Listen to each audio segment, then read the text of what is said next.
Welcome back to Franchise Wars, reaction, recap, and review of Young Justice Outsiders on the DC Universe streaming app.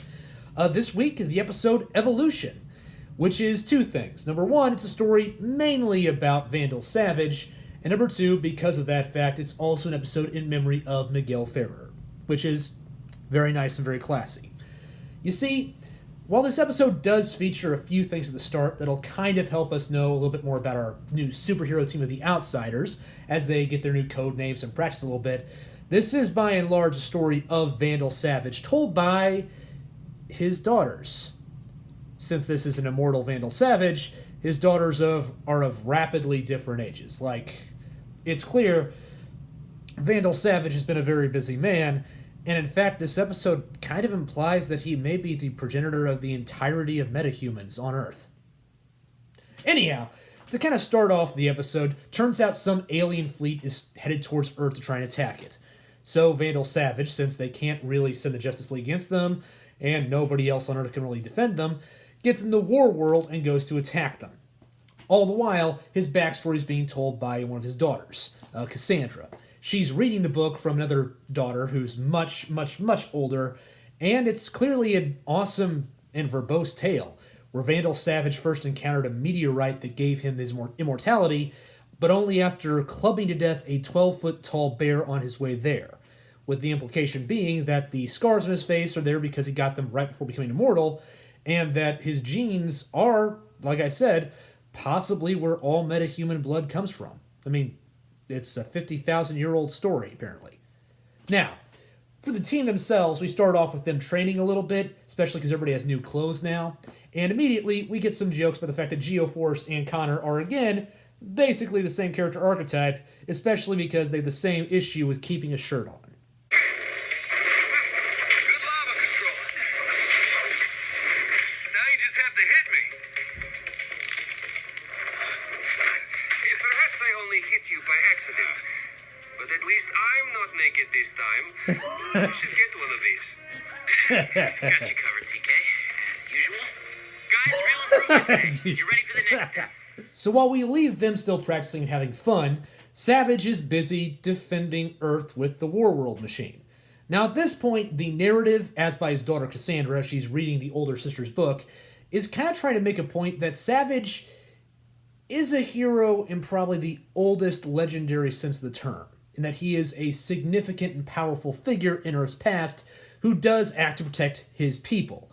It's just the whole selfless and, virtuous part of heroism that we associate with the word is not part of his deal. Instead, his deal is about power, control, and making sure that Earth is numero uno in the galaxy. Now, this is first shown with Savage himself using Warworld through the little headpiece controller thing to start, after a while, finally blowing up the eerily silent alien fleet. They're not saying a thing, it's taken him a while, but he finally starts blowing them up. Unfortunately, it turns out that someone is behind them and is trying to head towards Earth that way, so they need to call in someone to take care of it, at which point, Savage, as leader of the Light, calls in the Light's new partner, and as it turns out, Savage's oldest partner, Darkseid, who is very intimidatingly voiced, pretty suave and debonair, and who does apparently have a deal forged with Vandal Savage from back when Savage was Genghis Khan. Genghis Khan, as we call him in the Western world. And they had a battle, and Savage apparently acquitted himself well. Well enough to get this kind of deal. But not before impressing Darkseid with their unique genetic gifts. Sire, sturdy stock for the anti-life equation. Eyes opened by his opponent's power and the fact of his existence, Vandal seized the moment and made a proposition. Together, Savage and Darkseid would conquer the galaxy.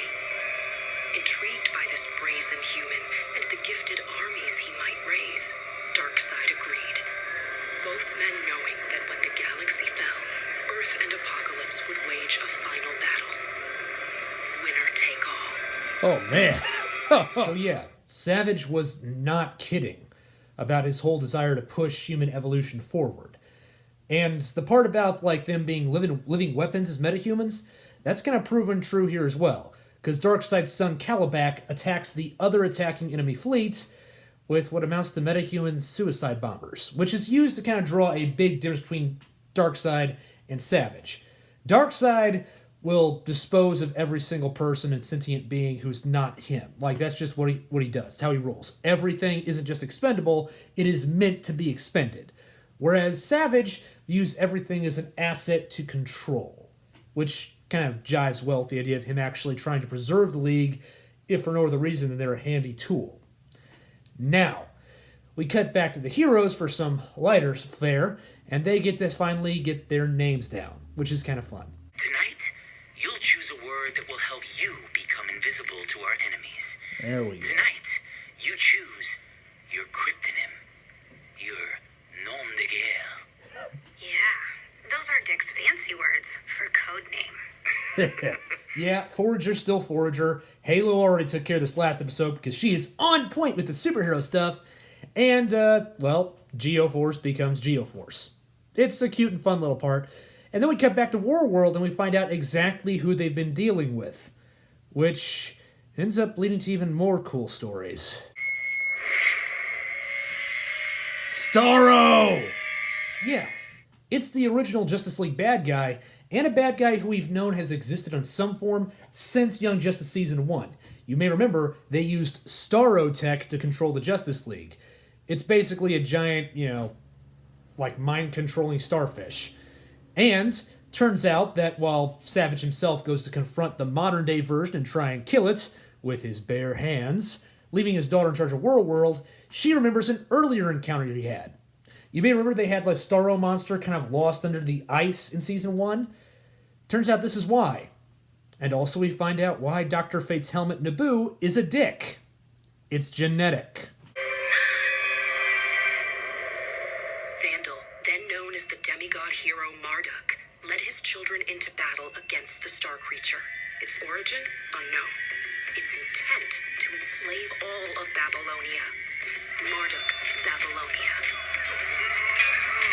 Amidst the carnage, Marduk's son Nabu fell to the scourge. But Marduk did not stop to mourn him. Instead, he led his daughter Ishtar forward. Got her.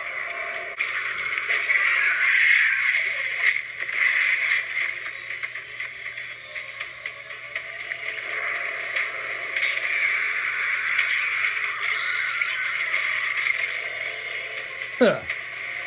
Dang.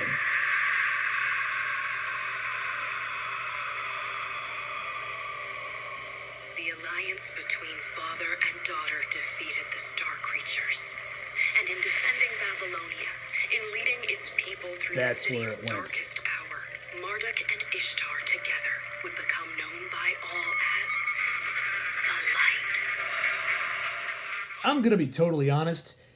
I've always kind of considered Vandal Savage to be an also-ran mega supervillain, and Greg Weisman's turned him into possibly the best, greater context villain in DC's history.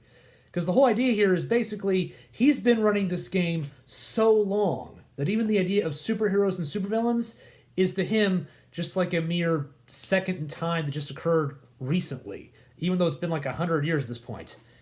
And, having the Light basically be the original proto, pantheon formed by Savage and his kids, that's also some pretty heavy concept stuff. Away from that, we go on to see what Halo has for a new power when someone mentions s'mores. Plus the fact you've chosen to stay together, train together, fight the good fight at each other's sides, and, well, Careful, you almost sounded like Big Blue. Now, I think it's time to celebrate with some more s'mores. S'mores? I love s'mores. Holograms? that's new. All right, everyone, we're starting over. So Halo's just got the most epic layer of powers in the entire show so far in terms of just sheer weirdness and still feasibility. She can protect herself from anything, she can shoot laser beams, she can fly, she can project holograms, and oh yeah, she can bring herself back to life anytime she dies. That's gonna be the weirdest grab bag of powers we've seen in a while. back to Savage, where he's, busily kind of like fixing things up and getting ready to head back to Earth. And his daughters start talking about how awesome he is again, including the older daughter, who starts mentioning, the whole story about how he killed the bear and how he's got all his power. And then things take a turn for the dark. You will always be Earth's first, last, and greatest hero.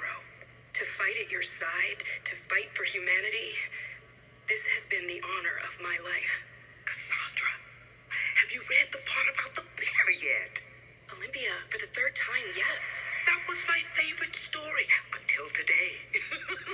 I'll record this new chapter immediately while it's still fresh in my mind. Olympia, we've been over this before.